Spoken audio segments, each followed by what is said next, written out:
شهد الله أنه لا إله إلا هو والملائكة وأولو العلم قائما بالقسط لا إله إلا هو العزيز الحكيم.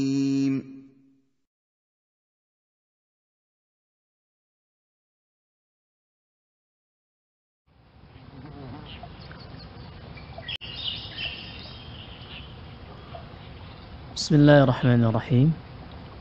Alhamdulillah wassalatu wassalamu ala nabiyyina Muhammad wa ala alihi wa ashabihi wa man tabi'ahum bi ihsanin ila yaumiddin. Amma ba'd.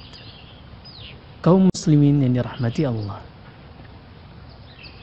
Kalimat la ilaha illallah adalah kalimat yang sangat agung. Akan tetapi, tahukah kita makna kalimat la ilaha illallah? Sebagian orang mengartikan kalimat ini dengan terjemahan tidak ada Tuhan selain Allah.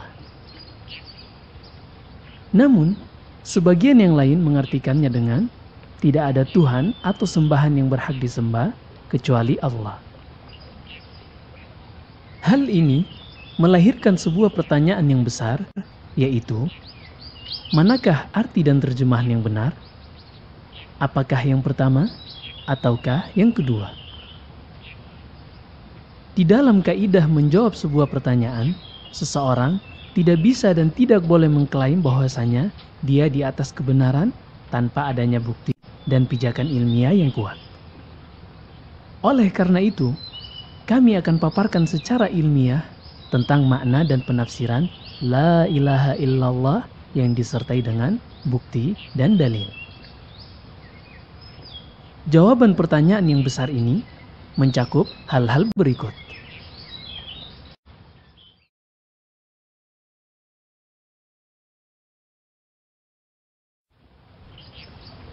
Pertama, kalimat la ilaha illallah ditinjau dari sisi bahasa Arab. Kedua, penafsiran kalimat la ilaha illallah sesuai dengan yang difirmankan oleh Allah Subhanahu wa taala dan ditafsirkan oleh Nabi kita Muhammad sallallahu alaihi wasallam. Kalimat la ilaha illallah ditinjau dari sisi bahasa. Allah Subhanahu wa taala berfirman dalam surat Yusuf, Bismillahirrahmanirrahim. Alif Lam Ra. Tilka ayatul kitabil mubin. Inna anzalnahu Qur'anan Arabiyyan la'allakum ta'qilun.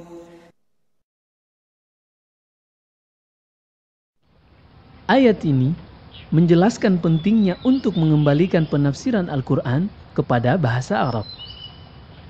Hal tersebut dikarenakan seseorang tidak mungkin bisa memahami Al-Quran dengan pemahaman yang baik dan benar, kecuali dengan memahami bahasa Arab.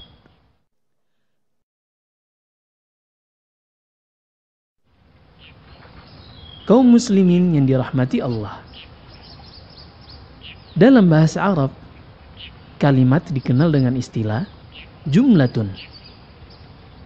Dan jumlah mufidah atau kalimat sempurna dalam bahasa Arab terbagi dua. Pertama, jumlah ismiyah atau kalimat yang diawali dengan kata benda. Kedua, jumlah fi'liyah atau kalimat yang diawali dengan kata kerja. Dan kalimat la ilaha illallah tergolong ke dalam jumlah ismiyah, yaitu kalimat yang diawali dengan kata benda.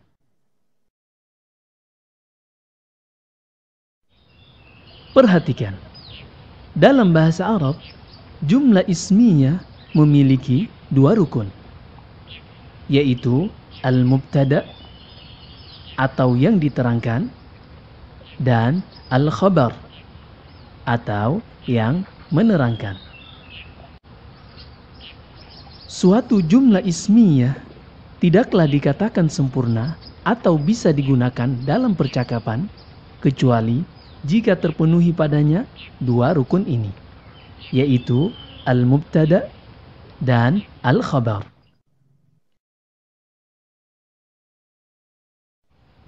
Perhatikan kalimat la ilaha illallah.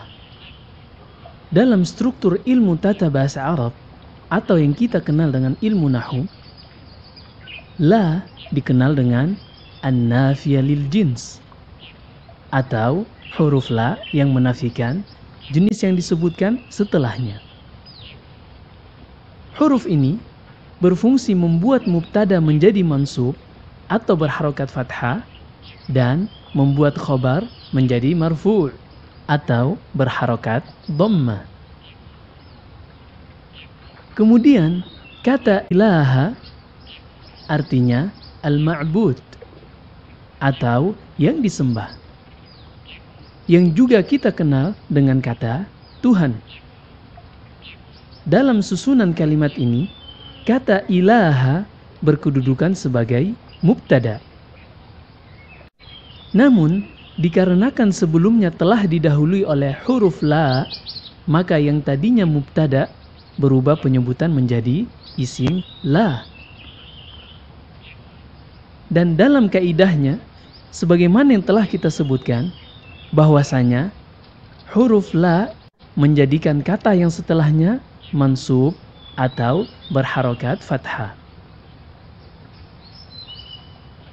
Untuk penjelasan lebih lengkapnya, Anda bisa merujuk pada video panduan Durus Lughah jilid kedua seri pertama.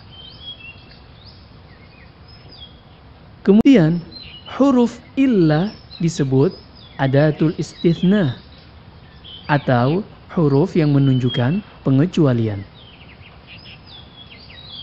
Dan terakhir, kata Allahu adalah nama Rabb kita yang memiliki nama-nama yang maha indah dan sifat-sifat yang maha tinggi, tidak ada sesuatu pun yang sama dengannya, dan dia maha mendengar juga maha melihat.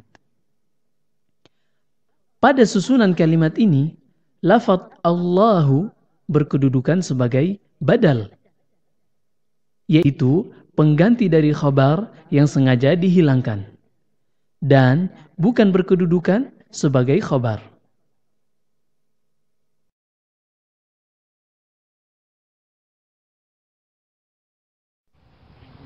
Perhatikan, sebelumnya telah kita jelaskan bahwasanya kalimat la ilaha illallah tergolong ke dalam jumlah ismiyah.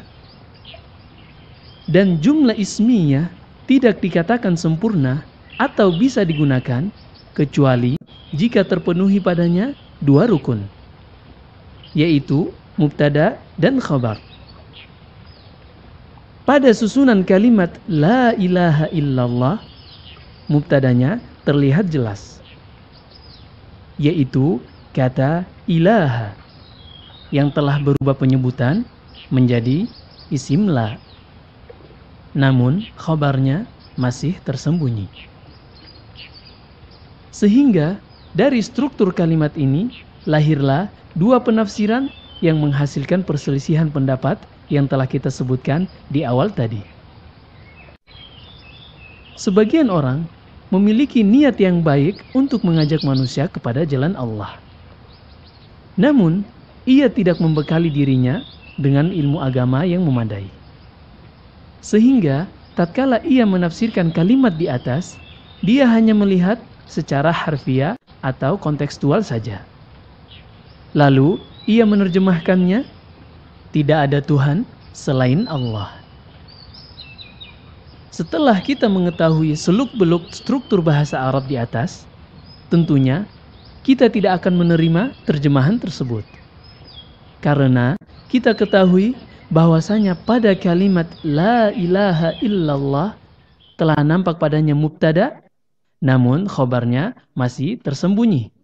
Dan penerjemahan dengan kata tidak ada Tuhan selain Allah adalah penerjemahan yang tidak menyertakan khabar pada susunan kalimat tersebut. Oleh karena itu, terjemahan ini tertolak keabsahannya dari sisi bahasa Arab. Kaum muslimin yang dirahmati Allah. Pertanyaan berikutnya yang lahir adalah, kalau memang demikian adanya, kata apakah yang sesuai untuk menjadi khabarnya? Sebagian orang ada yang meraba-raba dan mengira-ngira khabar yang ada pada kalimat tersebut, seraya mengatakan khabarnya adalah kata maujud, kain, atau yang semisalnya, yang semuanya mengindikasikan makna ada atau berwujud. Apabila kita perhatikan perkataan ini dengan cermat, kita akan menyingkap kesalahan yang sangat fatal padanya. Karena apabila diartikan demikian, maka maknanya sama saja dengan penafsiran yang pertama, yaitu tidak ada Tuhan yang berwujud melainkan Allah. Penafsiran ini memiliki konsekuensi yang sangat batil dan keliru. Karena tatkala dikatakan demikian, yaitu tidak ada Tuhan atau sembahan yang memiliki wujud kecuali Allah, maka semua yang disembah oleh manusia, baik patung, berhala, jin, para nabi, para wali, atau yang semisalnya, maka semuanya adalah Allah. Tentunya hal ini adalah kesalahan yang sangat fatal. Kalau kita bertanya kembali, siapakah yang paling paham akan makna Al-Quran? Tentunya semua sepakat menjawab Allah Subhanahu wa Ta'ala yang telah menurunkannya. Sehingga disebutkan dalam kaidah penafsiran Al-Quran, yang paling utama dalam menafsirkan Al-Quran adalah dengan Al-Quran itu sendiri. Maksudnya, ayat yang satu menafsirkan ayat yang lain. Perhatikan ayat-ayat berikut. Allah Subhanahu wa Ta'ala berfirman dalam surat Muhammad, فاعلم أنه لا إله إلا الله واستغفر لذنبك وللمؤمنين والمؤمنات.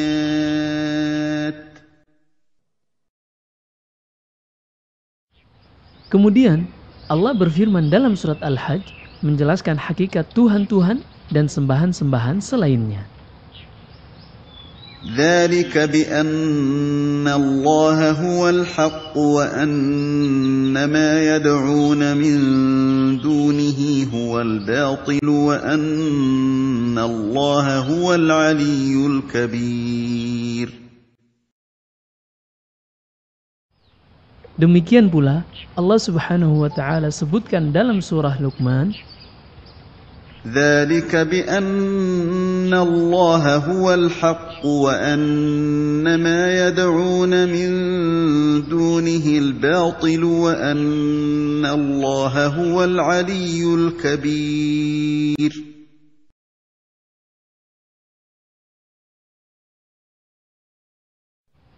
Perhatikan, pada dua ayat ini, yaitu pada surat Al-Hajj dan surah Luqman, keduanya menafsirkan khabar yang tadinya tersembunyi pada surat Muhammad. Sehingga apabila kita ingin menerjemahkan kalimat tauhid secara sempurna dengan tafsiran yang diambil dari surat Al-Hajj dan surat Luqman, menjadi La ilaha haqqun illallahu, yang artinya tidak ada sembahan yang berhak disembah kecuali Allah, atau tidak ada Tuhan yang berhak diserahkan kepadanya ibadah kecuali Allah. Untuk meringkas video ini, silakan melihat lanjutan pembahasan tentang permasalahan ini pada tulisan kami yang kami terbitkan di website komunitasbelajar.com. Di akhir video ini, kami memanjatkan doa dan permohonan kepada Allah Subhanahu wa Ta'ala agar senantiasa memberi taufik dan hidayah kepada seluruh kaum muslimin dimanapun mereka berada, dan agar senantiasa menganugerahkan pemahaman terhadap agama Islam sebagaimana yang dicontohkan oleh Nabi sallallahu alaihi wasallam dan para sahabatnya. Fa innahu waliyyu dzalika wal qadiru alaihi wallahu ta'ala a'la wa a'lam wa sallallahu wa sallam wa baraka ala nabiyyina Muhammad wa ala alihi wa ashabihi ajma'in.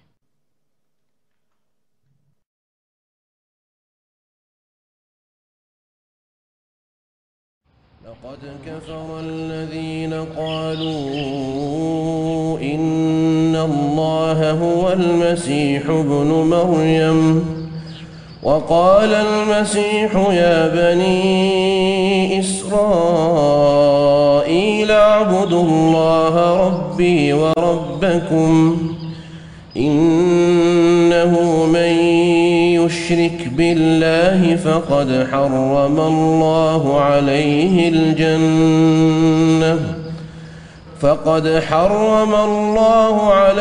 الجنة ومأواه النار وما للظالمين من أنصار.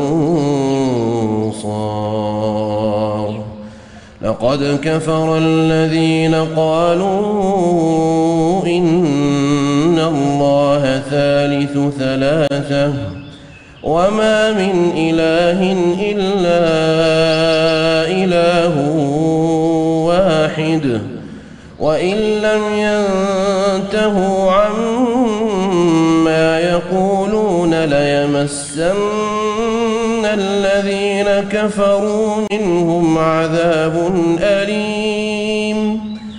أفلا يتوبون إلى الله ويستغفرونه والله غفور رحيم. ما المسيح ابن مريم إلا رسول قد خلت من قبله الرسل وأمه صديقة كانا يأكلان الطعام انظر كيف نبين لهم الآيات ثم انظر أنى يؤفكون. قل أتعبدون من دون الله ما لا يملك لكم ضرا ولا نفعا والله هو السميع العليم.